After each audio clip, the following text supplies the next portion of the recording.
नागपुर के धापेवाड़ा स्थित भक्ति फार्म में श्री नितिन गडकरी जी की पत्नी श्रीमती कंचन गडकरी जी ने एक अनूठा प्रयोग करते हुए मल्चिंग पेपर तकनीक का इस्तेमाल कर 1 किलो तक वजन वाले ऑर्गेनिक प्याज का सफल उत्पादन किया है। इस प्रक्रिया की शुरुआत हुई खास प्याज के बीजों से, जो कि सेमिनिस क्लॉज कंपनी से नेदरलैंड से लाए गए थे। इन बीजों से लगभग 2.5 किलो बीज को 1 एकड़ खेत में लगाया गया। पहले 45 दिन तक नर्सरी तैयार की गई, जिसे अच्छी तरह मेंटेन किया गया। इसके बाद इन पौधों की ट्रांसप्लांटिंग की गई, वो भी रेजिड बेड्स पर।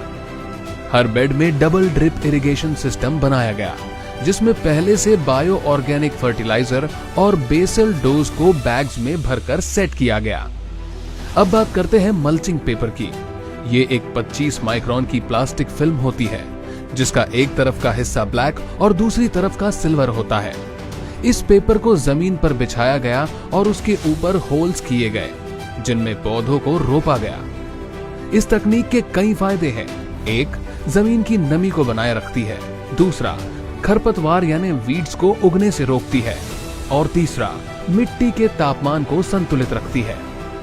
करीब 24,000 प्याज के पौधों को इस मल्चिंग पेपर में ट्रांसप्लांट किया गया।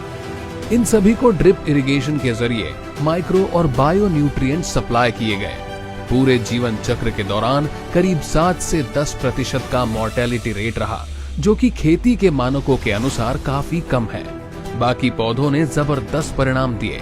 हर प्याज का औसत वजन 400 ग्राम से लेकर 800 ग्राम तक रहा। उत्पादन की बात करें तो कुल मिलाकर 12 से 13 टन प्याज प्रति एकड़ का शानदार उत्पादन हुआ, वो भी ऑर्गेनिक तरीके से।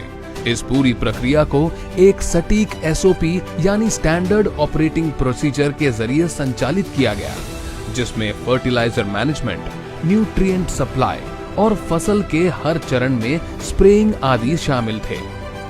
अगर कोई भी किसान इस तरह की ऑर्गेनिक प्याज की खेती करना चाहता है, तो हम उन्हें पूरा सपोर्ट दे सकते हैं। गडकरी जी का यही विजन है कि किसानों को आधुनिक खेती और नई तकनीकों से जोड़ा जाए, ताकि उनका उत्पादन बढ़े और फसल को सही कीमत भी मिले।